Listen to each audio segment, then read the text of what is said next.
Hello YouTube, welcome to Monday's edition of The Breakfast Club. I'm Got That Funk. Thank you for joining me. And of course I'd also like to welcome Sister Danger to the channel. I was elated when you accepted the invitation to join, and I'm very much looking forward to getting to know you better and to your contributions here in The Breakfast Club. It's I think we've made the right decision. So anyway, your topic about millennials. In a nutshell, I agree with more of the things that you said than disagree with the things you said. But I would just basically not necessarily want to take anything away from what you said so much as add to it, because I don't necessarily agree that the millennials, are soft or have white glove sensibilities as such, and maybe I'm a little bit biased about that. I don't know, because despite my advanced years, it is a fact that in the UK where I live, all of my friends that I actually associate with on a regular basis are millennials. Most of my friends are 20 years or more younger than me. So I don't have a problem with that. I don't see why it should be a problem for anybody. And none of my friends are by any stretch of the imagination timid of spirit. They are very vigorous, full throttle people. And so I tend to think that the internet exacerbates the problem that you mentioned to a pretty fair degree. And I think that this sort of perception of millennials, while not limited to the internet, of course, I think emanates from it an awful lot.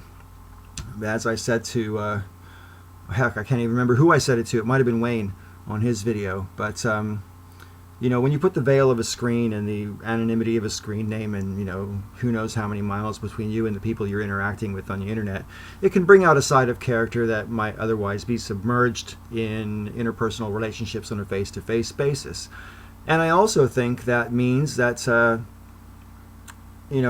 people are more free to express themselves, and also they can act in a way which people who know them in person might say is out of character. Who's to say whether it is or not? That's a different question. Anyway, don't want to digress on that. My point basically is this. It's been my observation and experience that young adults, and in this instance I mean people in their 20s, are going through a phase. I mean, we all go through a variety of phases from birth until death. It's not just children that go through phases. Adults certainly go through phases as well. And it's been my experience and observation that people in their 20s tend to be pretty idealistic. Or, if I should phrase it a different way, that's the point in their lifespan that they're probably at their peak of idealism about what they think the world should be like, and how they want to achieve it. And when you're looking back, over the past few decades, and you're looking at the hippies in the 60s and 70s, for example, and all the peace and love and all that kind of stuff, which is what was going on in the adult world when I was a child. I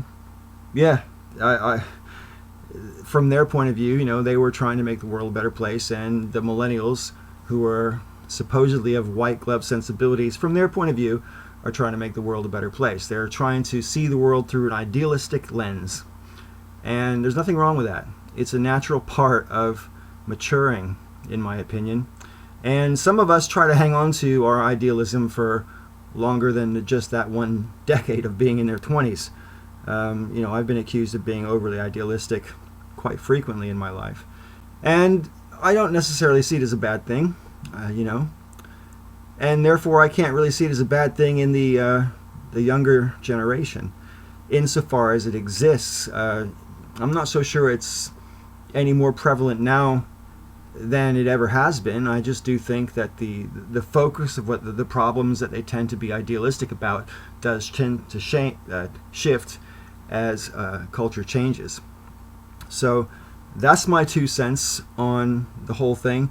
I will only add briefly, I suppose, that I'm also the proud father of 2 millennials. My daughter was born in 1990, and my son was born in 1991. And mentioning how we want to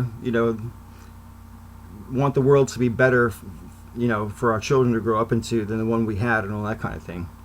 I approached it sort of from that point of view, but also not, because I used to say to my kids from a very young age that it's your job to make the world a better place, and that's to a certain degree that's sort of how they do live as adults now.